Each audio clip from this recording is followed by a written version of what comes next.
Hey, what's up, you guys? I know what you guys are thinking. What are you doing in your bedroom on, like, I don't even know what day it is, February 3rd, I think? I thought you were supposed to be in the UK, living it up over there. Well, that is what this video is about. I am going to be posting it also to my Facebook page for my, like, friends and family in real life to watch, because I've been very evasive when it comes to, like, messaging people back who have been asking me, you know, like, how's it been going in the UK? Are you settling in and stuff? And I want to post something so people know what's been going on, but every time I sit down to, like, write out some kind of post about it, it just has not, I don't know, I just don't like how it is worded. So I thought I would make a video, post it out there, and then also post it to YouTube, because, like I said, I also on my YouTube channel was like, yeah, I'm gonna be moving, it's gonna be great, whatever. So yeah, long story short, I was detained in London, and I was sent back to my home around January 25th. And so I've been here ever since, really. Haven't really told anybody that I'm here. This is that video to do so. My boyfriend lives in the UK. A lot of you guys know that. He came to visit me on the 16th of January, with the plan to, you know, help me pack my stuff so we could move back together, or I could go back with him. The plan was, from what we had researched online, that I could be in the UK for 6 months as an American citizen with just my passport, and it would be okay. And during that time, that 6 months, the plan was we were going to get engaged, and we were going to figure out how to go about, you know, going through the process of me, like, living there, you know, and getting a visa and all that kind of stuff. Turns out, going through the border patrol, when we landed in London, we told them this, the, like, TSA people, and apparently that did not fly.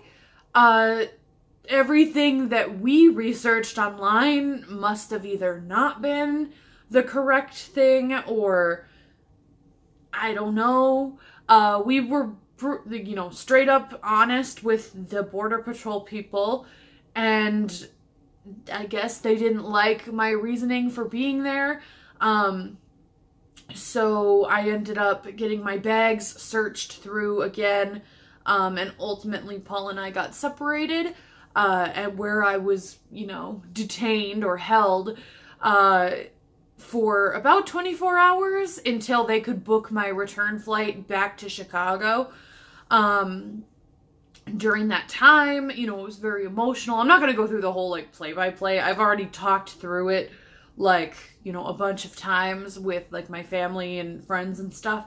But overall, I was held in a room with a bunch of other people that were detained for various reasons, whether it be, you know, there was one guy that it was kind of the same situation as me. He was there to visit his fiance and to figure out how to move there, and he was detained as well. There were actual prisoners that were being released, you know, after their prison stay, and they were just waiting to be sent home to their countries. Just various, you know, reasons people were there. I mean, I was interviewed by the Border Patrol people, pretty much told them the same story that Paul and I both told the initial Border Patrol person, and it turns out that did not fly. They actually gave me a bunch of paperwork. This is the sheet, the refusal to enter, the refusal of leave to enter, sorry. Talking. But yeah, basically it said that they were not satisfied with our reasons to for me to stay, and they had refused my my entry to the UK. So yeah, so I was held in like a little holding room for a while. I was interviewed about my reasoning, after which they gave me this paper.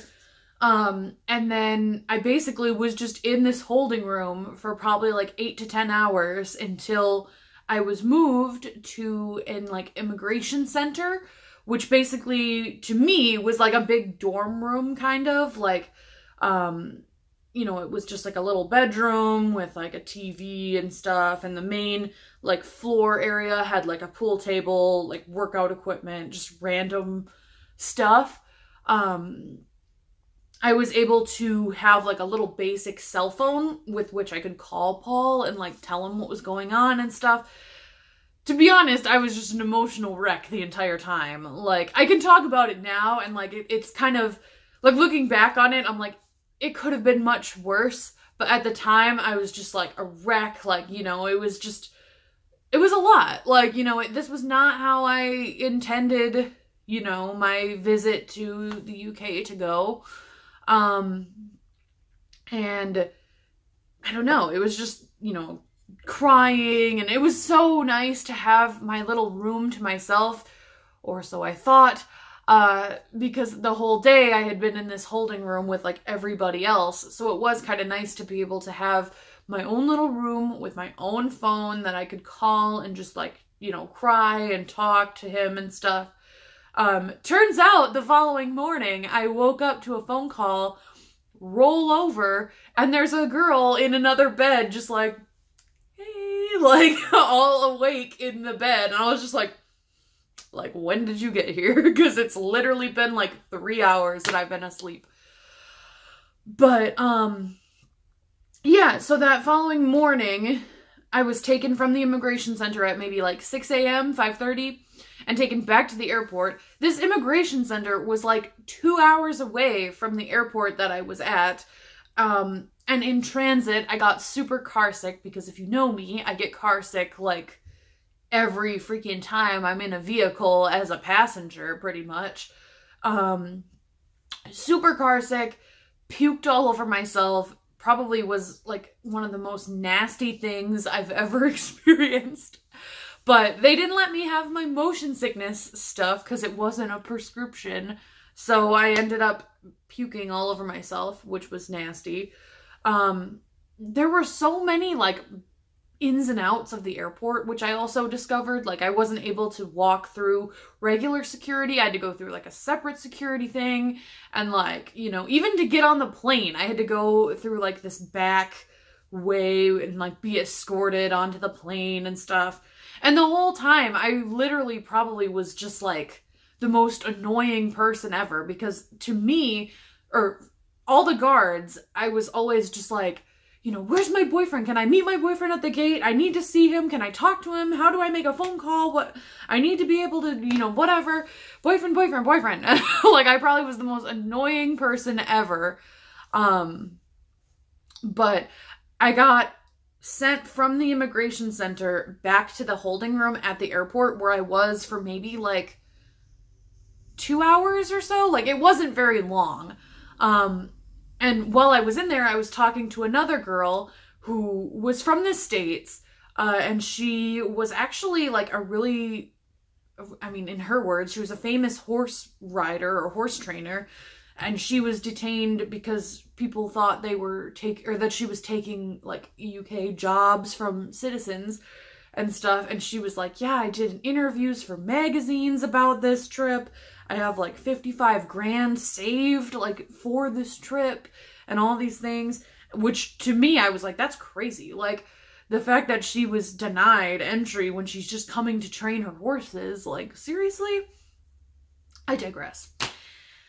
Anyway, so yeah, so then after the like 2-ish hours or so, I was escorted to my flight, where this, like, one of the people that was escorting me, you know, was able to go get my boyfriend and bring him to me, and like, you know, we were able to be reunited, and it was so cute, and like, it was the best feeling, like, after being separated for so long. It's kind of hard because it was like, you know, we're always so far away, we're in a long distance relationship, and to know that, you know, your partner is like, you know, 100 feet away and you can't see them, or like is in, you know, the next room or in the airport that you are in, but you can't see them, is really hard.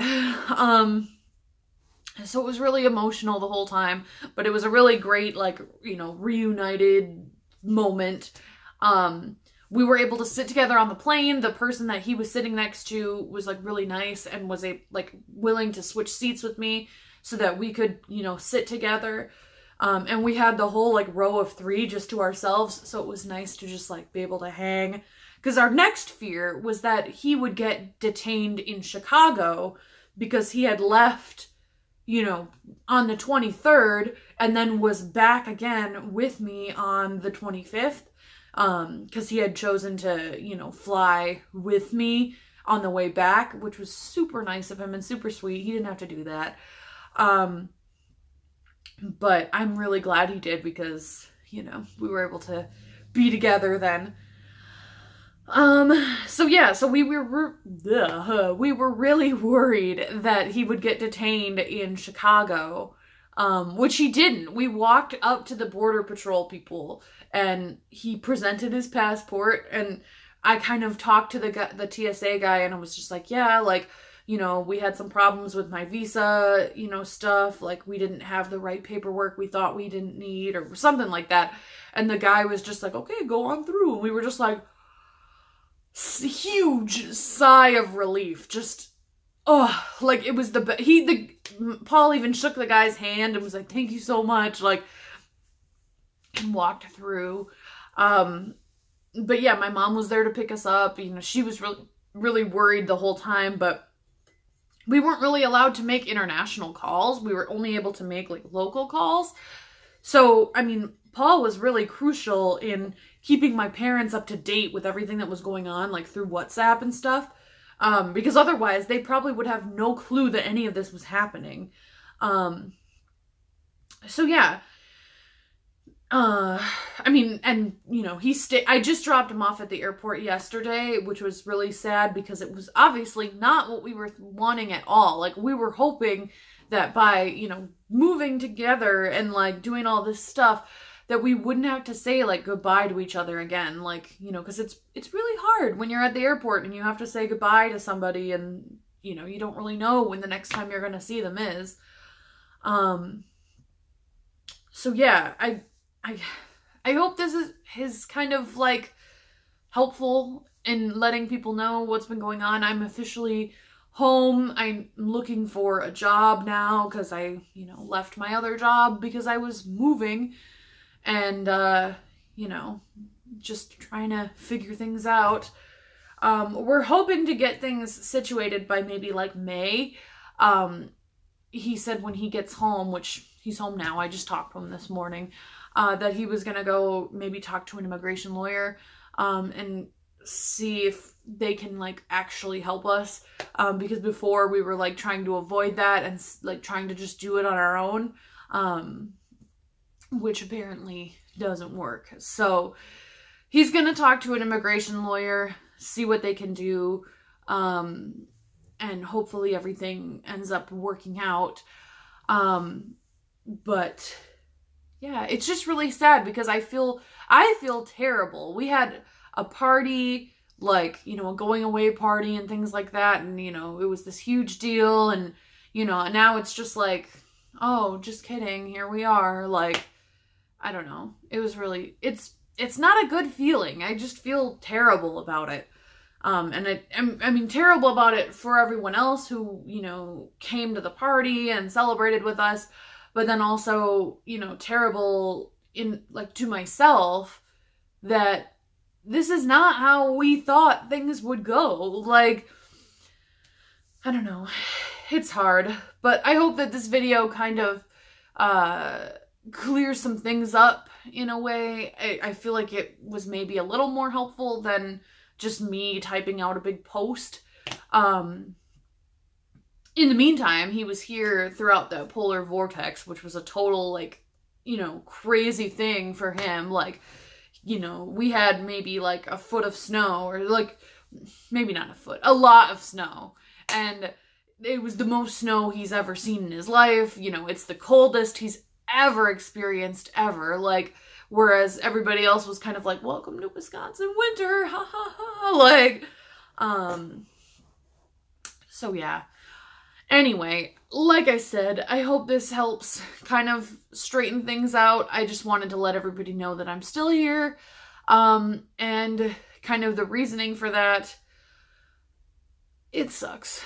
I'm not gonna lie, it's sad. And I'm trying to make like the best of it, or make light of it, and like, you know, but secretly, deep down, I'm just like, ugh, like, this is just really sad. And I keep thinking about like all the things that we had planned. Like, we had our own little second Christmas thing planned when we got back, like on the 25th or whatever, where we would exchange our Christmas gifts, and his mom had this big like Christmas dinner planned, which was super nice of her. She didn't have to do that at all.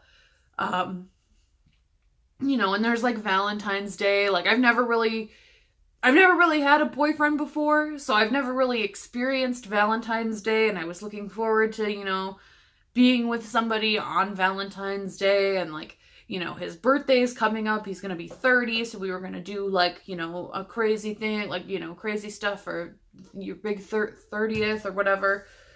And it's just sad. Like, I just think of all these things that we had planned, and like the fact that none of them can really happen, it just bums me out kind of. So anyway, I keep rambling.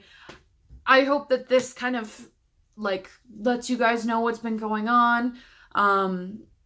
Like I said, I don't have a job at the moment. Part of me really wants to go back to my other job because I know everybody there and I know the job and all that. But I also don't want to have to explain this a million times to every person who asks, like, oh, I thought you were moving to the UK. Like, you know, even to my boss, I really don't want to like explain like this whole thing to him, because he apparently already had some like weird like thoughts, like really concerned about everything. And so I really don't want to have to be like, well, by the way, like, you know, you were kind of right. I should have probably, you know, did more research or whatever. I don't know. But anyway, I hope this helps you guys. I hope this makes up for a long post or anything like that. So yeah, without further ado, I'm going to go ahead and go get some food or something. I'm starving.